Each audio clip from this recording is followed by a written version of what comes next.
Hi guys, it's just FPL here. Welcome back to another video. So in this video, I'll be talking you guys through my game week 23 results.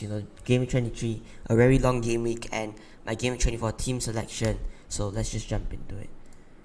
So this week I scored a total of 34 points. Not the best game week. A small green arrow to still in the top 100k, and bring in Rafinha for Lucas Moura didn't really pay off because he was my captain and he didn't really get many chances. Kieran Tierney, my highest scoring player, great performance from him, and not really much to talk about this game week. Very low scoring, and a lot of players not really scoring. A lot of non-popular picks not scoring, and it was just a really poor game week for everyone basically because no standout player basically scored, and also a lot of teams conceded a lot of goals, so clean sheet wasn't that great. Backman he did play one game, but the other game he did not play. Roy Hodgson, the new manager, started Ben Foster over him, and if he started, he could have kept the clean sheet against Burnley, but it's alright. A lot of January transfer moves has been made since I made my last video, so a lot to talk about. Let's jump into the transfers. So as you can see here, it's blank and I'm planning to make no transfers. I am currently monitoring some players, wanting to get Marcus Alonso out for, maybe a Wolves defender. Roman Size is one that interests me, but the one of the players that I want to get out is Dominic Calvert-Lewin.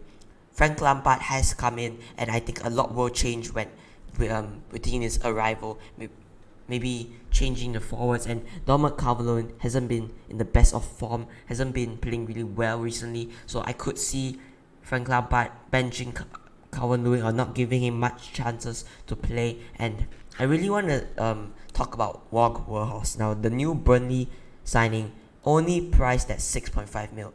Now, it's a really cheap price if you tell me, because Weghorst, his stats in the Bundesliga has been brilliant, and I think he could be a really world-class player, especially Maxwell Cornet. Partnering up with Maxwell Cornet up in the front line, we could see a really, really good season for Weghorst, because I think he's a really solid striker and a really solid signing for Burnley. Yes, Burnley are in the relegation zone, so they could, not play the best football, and being priced at 6.5 million, we could not have to start him every week. We could rotate him with King, and just getting money out of him from Calvert-Lewin, because Calvert-Lewin is really expensive, and if he's not going to play or not going to get much chances, I'm going to take him out, get the money to bring back Salah in for the double game week. And yeah, let's jump into this team selection. So starting off in goal with Backman. Now, again, I really want to get him out if he doesn't play. Maybe a Ben Foster or Robert Sanchez. Robert Sanchez doubles in 25 against United and Watford. Also a really great fixture there. So Backman, he stays in my team for this week. Watford's situation in goal is just really stressful. Sometimes he starts, so we don't know who's going to start, but I have confidence in Backman, and possibly one of the last weeks I keep him in my team. Starting off in defense, firstly Trent Alexander-Arnold, Leicester at home. Now Leicester, I just really don't think that he should go anywhere until the end of the season, unless he gets like a big injury and misses out the whole season, but I don't think so. I just think that Trent should be in everyone's team until the end of the season. He's a really solid option, especially with that double game week coming up. He could get a lot of serious points. Now, a lot of people talking about triple captaining Mohamed Salah, but I could see Trent Alexander-Arnold a great option to triple captain as well, because not only has a chance to keep the clean sheet. I already talked about this early on in the season when I captained Chilwell. Not only he has the chance to get a clean sheet like an attacker doesn't, but of course the attacker has a better chance of scoring. He can get more assists, clean sheet, goals, and it's just really solid, because if you count that, if a striker scores 2 goals and he gets a clean sheet and assist, it's almost the similar points. And if he gets 2 assists and 1 clean sheet, and the attacker gets a goal and assist, he will get better, because he always has a chance of getting more points.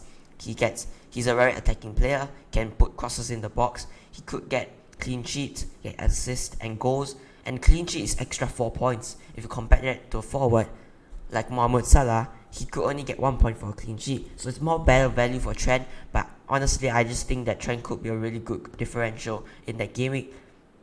Next year, Joao Cancelo against Brentford. Now, Brentford hasn't been the best of form this season. As we could see, they have been losing games here and there, and their team is really in not a great position. And a City side which is just won Burnley 4-1 in the Carabao, won Fulham 4-1 in the Carabao Cup. Now Fulham are top of the Championship, but the standards are different. Cancelo just started that game, so proving that he is a really crucial player for City. No matter how tough the games are, he will be staying in that team. And again, he and Trent, I think, is the most essential players, should be in your team unless an injury happens until the end of the season. And lastly, in defense, Kieran Tierney, they do double up soon in that 25 in game week 26, so plan to keep him then, but he do blank in game week 27 because of the FA Cup, I believe, so the Carabao Cup. So I just want to keep him. Yes, Wolves are a very solid defense. Maybe Wolves attack hasn't been the greatest, as they just lost to Norwich yesterday. The first 45 minutes of the game was really poor from Wolves, and this proves that Wolves attack can't be the greatest at sometimes, and I think Kieran Tierney has a chance to get a clean sheet. Now move on to midfield. Firstly, Bruno Fernandez, probably the second last week I keep in my team, because you see he does double up next week, but also should we bring in Salah next week or the week after? Now I think we should bring in Salah the week after next week, because Bruno Fernandez does double up. Unless he gets an injury or something, I don't think he's going anywhere, and I think he's going to be staying in my team for that double game week 25. So really solid option. And Burnley, yes, they are last in the Premier League, and last time United played Burnley, they've been poor and they won only by 1-0. But this time I think United can come into this game stronger. Sometimes they play really well, sometimes they play really bad, Man United. So we don't know, but if they play really well, we could see Bruno Fernandes score, getting us a lot of points. And nextly here, Manando Silva, now keeping him in my team still, because he, I think, is a really explosive option. But then the passes he's making, the true balls he's making, the chances he's creating, just couldn't get finished. Yes, sometimes he's been poor at sometimes, but I just think keep him, and I don't really want to waste a transfer on him.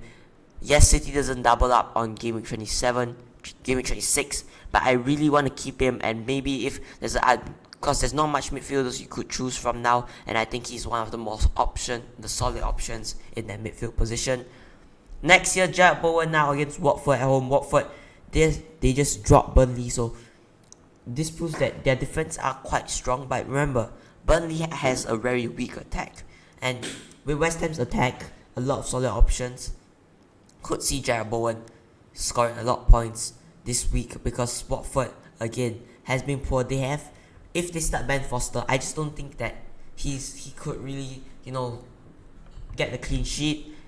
But I just think that West Ham are fighting for Europe this season, and in that fight they will have to win every game possible, and not give any chances, especially against the weaker sides. If they draw and not careful and dropping points, their fight for Europe could disappear, and they will really want to get every point possible in every game. So I just think Bowen will take the chance and will get a lot of points. Next year, Diogo Jota, now he does double in game week 26, one of the best doubles, I believe, the best double in the game, and the best double so far this season. Norwich at home, Leeds at home. Now some people are saying Robertson, better option, but remember that Robertson could get rotated with like Tsimikas and all these players. But again, I just think the forward attacker is, yes, his place in that team is not that nailed on, but if he plays one game against Norwich, even that one game, I just think that Liverpool still can take the chance and score a lot of points. Next year, Rafinha. Now Rafinha, again, another solid option. Yes, I just believe that Leeds haven't been the best this season, but they do play Aston Villa, and Aston Villa, I just believe that they are a really good team. But I just think Rafinha could cause them a lot of trouble, especially Aston Villa they could say they have a really strong defense, but I just think Rafinha, we've seen it a lot this season. Solid defense, like let's say West Ham for example, he scored. Not every time that solid defense will manage to get the clean sheet, and I think Rafinha will just cause a lot of trouble for the Aston Villa defense. First in forwards, First in the forwards, Mikel Antonio, Watford at home. Again, a really solid fixture in my opinion. Watford, a very poor team. They are 19 in the league, so keep that in mind. They are a very poor team. And again, Mikel Antonio, he didn't start the FA Cup game. I think it's the Carabao Cup game, but I believe that he could start this game and he could cause a lot of trouble for Watford. Lastly, Dominic Calvert-Lewin, probably the last week I will give him this chance to prove himself or not. I will be selling him now. Yes, I talked about bringing him for the great run, but if there's a player with a great run and he's not guaranteed in that first 11, we could just get him out and use the money on the cheap option and get the money to invest elsewhere in my team. Moving on to bench quickly, Goodnison, he's moved away from Brentford. I'm not going to transfer him out, a waste of transfer, probably until my wild card. King, first on my bench. West Ham, a solid defense, and I think if one player gets rotated, he will be coming on. Next year, Diop, now his place in that Watford team is not guaranteed with players coming back, and I just think that second on my bench is suitable. And lastly, Marcus Alonso, he's not going to be playing this game week. So captains real quick, vice captain on Bruno Fernandez, captain on Bowen. It's been me, Jess FPL. I'll see you guys in the next one.